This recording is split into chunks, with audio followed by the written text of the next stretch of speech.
ഒരു മനുഷ്യൻ മരിച്ചിട്ട് ആ മനുഷ്യന്റെ ദർഗ കെട്ടിപ്പൊന്തിച്ച് ആ ദർഗയിൽ പടച്ച തമ്പുരാനെ ആരാധിക്കേണ്ടതിന് പകരം, പ്രപഞ്ചനാഥനെ ആരാധിക്കേണ്ടതിന് പകരം ആ ശൈഖിന്റെ ദർഗയിൽ പൂര ഉത്സവം കൊണ്ടാടിയ ദിവസമായിരുന്നു അന്ന്. ഒന്ന്. രണ്ടാമത്തത് അന്ന് ഗണപതി പൂജയായിരുന്നു ഗുജറാത്തിൽ. രണ്ട് മതവിഭാഗങ്ങളും ചെയ്ത പ്രവൃത്തി ഒന്നാണ്, അഥവാ ദൈവത്തോടുള്ള ധിക്കാരമാണ്. ദൈവത്തിന്റെ വായു ശ്വസിച്ച്, ദൈവത്തിന്റെ വെള്ളം കുടിച്ച്, ദൈവം നൽകിയ കൈകൊണ്ട് പിടിച്ച്, ദൈവം നൽകിയ കാലുകൊണ്ട് നടന്ന്, ദൈവം നൽകിയ അനുഗ്രഹീതമായ ഭൂമിയുടെ പിറകിൽ ജീവിച്ച്, ഈ ജീവജാലങ്ങൾക്കിടയിൽ അതീവ ബുദ്ധി നൽകി, അതീവ സാമർത്ഥ്യം നൽകി, ആ ദൈവത്തിന്റെ പരിപക്വമായ കരപരിരാളനയിൽ വളർന്നു വന്ന മനുഷ്യൻ ദൈവത്തിന്റെ സൃഷ്ടികളെ ആരാധിച്ചപ്പോ ദൈവം അവനെ ഒന്ന് പിടിച്ചു കുലുക്കി. പറയുക പ്രവാചകരെ, മാനവരാശി അറിയിക്കുക പ്രവാചകരെ, മനുഷ്യകുലത്തെ മുഴുവനായി അറിയിക്കുക പ്രവാചകരെ. എന്തറിയിക്കുക? അവർ ഭൂമിയിലൂടെ നടന്നു നോക്കട്ടെ, എങ്ങനെയാണ് ഓരോ ജനത നശിപ്പിക്കപ്പെട്ടത് എന്ന്, എന്തിന്റെ പേരിലാണ് ആ ജനത നശിപ്പിക്കപ്പെട്ടത് എന്ന് കണ്ടോ?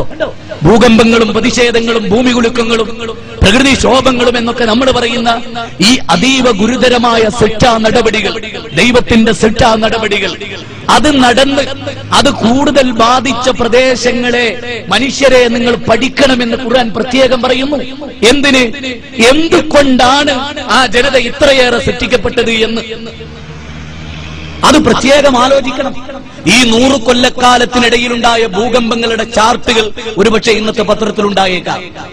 നിങ്ങൾ പരിശോധിക്കുക, ഇറാൻ എന്തുകൊണ്ട് അടിക്കടി ഭൂകമ്പങ്ങളെ ശാസ്ത്രകാരൻ പറയെടുത്ത മണ്ണിന്റെ തകരാറാണ് പറഞ്ഞേക്കാം. അവൻ എന്തുകൊണ്ട് തുർക്കി അടിച്ചു തകർക്കപ്പെടുന്നു എന്നതിനെ കുറിച്ച് ഒരുപക്ഷെ ശാസ്ത്രകാരൻ അവന്റെ ഞൊണ്ടി ന്യായങ്ങൾ ഉണ്ടാകാം. എന്തുകൊണ്ട് ലത്തൂറും ഗുജറാത്തും അതുപോലെയുള്ള പ്രദേശങ്ങൾ അതിശക്തമായി കുലുങ്ങി എന്ന് ചോദിച്ചാൽ, 1906 എന്തുകൊണ്ട് സാൻ ഫ്രാൻസിസ്കോയിൽ ഭൂകമ്പമുണ്ടായി എന്ന് ചോദിച്ചാൽ അവൻ പറഞ്ഞേക്കാം ഒരുപക്ഷെ അത് ഭൂമിയുടെ കനക്കുറവ് ഉണ്ടാവാം, അതല്ലെങ്കിൽ മറ്റെന്തെങ്കിലും കാരണങ്ങൾക്കുണ്ടാകാം എന്നവൻ പറഞ്ഞേക്കാം.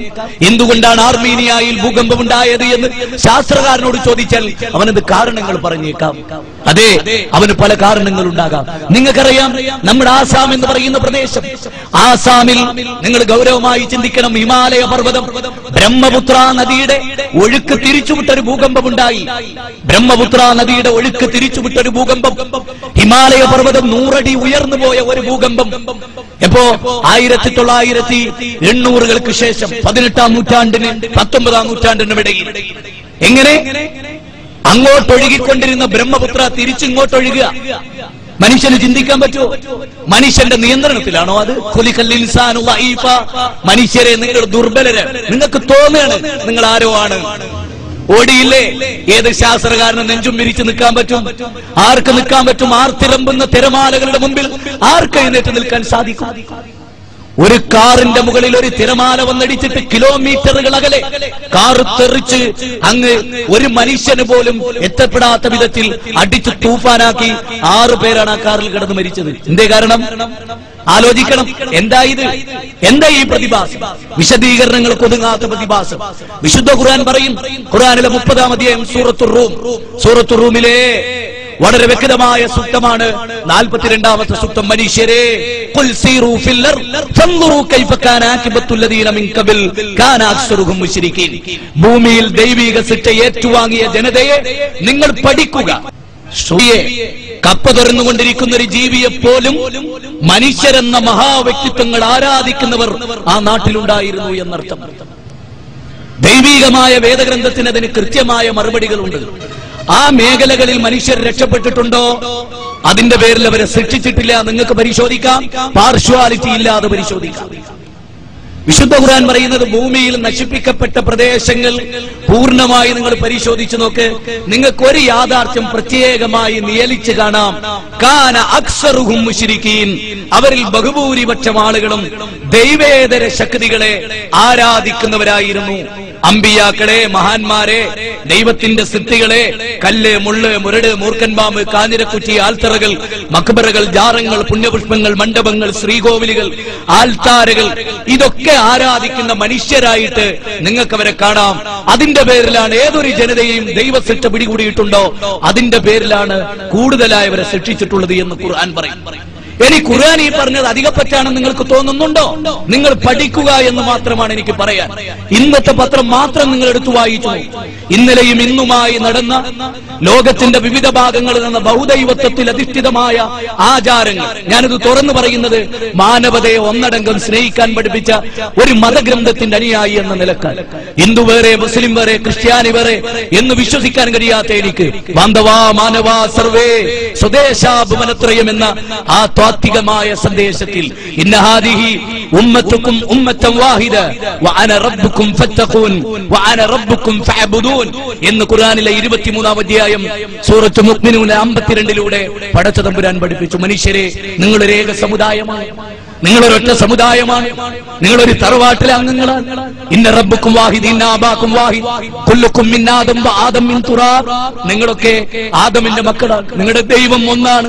ഹിന്ദുവിന് മുസ്ലിമിന് ക്രിസ്ത്യാനിക്ക് ജൈനന് ബൗദ്ധന് വേറെ വേറെ ദൈവങ്ങളില്ല. ഇല്ല ഇല്ല, സത്യം ഇല്ല. അതാണ് പ്രപഞ്ചത്തിന്റെ സത്യം. അത് മാത്രമാണ് ഈ ദുനിയാവിലെ ഏറ്റവും വലിയ സത്യം. ഒരൊറ്റ ദൈവമേ ഉള്ളൂ എന്നതാണ് ഏറ്റവും വലിയ സത്യം. ഈ കണ്ടതൊന്നും കളിയല്ല, ഈ കണ്ടതൊന്നും തമാശയല്ല.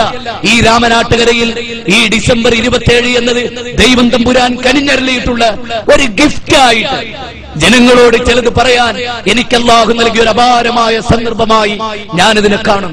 ഇതിന്റെ സംഘാടകർക്ക് അത്തരമൊരു ചിന്ത ഇട്ടുകൊടുത്തത് പടച്ച തമ്പുരാനാണ്. ഒരു പ്രദേശത്തെങ്കിലും ഈ ഒരു ശബ്ദം കേൾക്കട്ടെ. നിങ്ങൾ ആലോചിച്ചു നോക്കൂ. കാന അക്സറുഹും മുശ്രിക്കീൻ.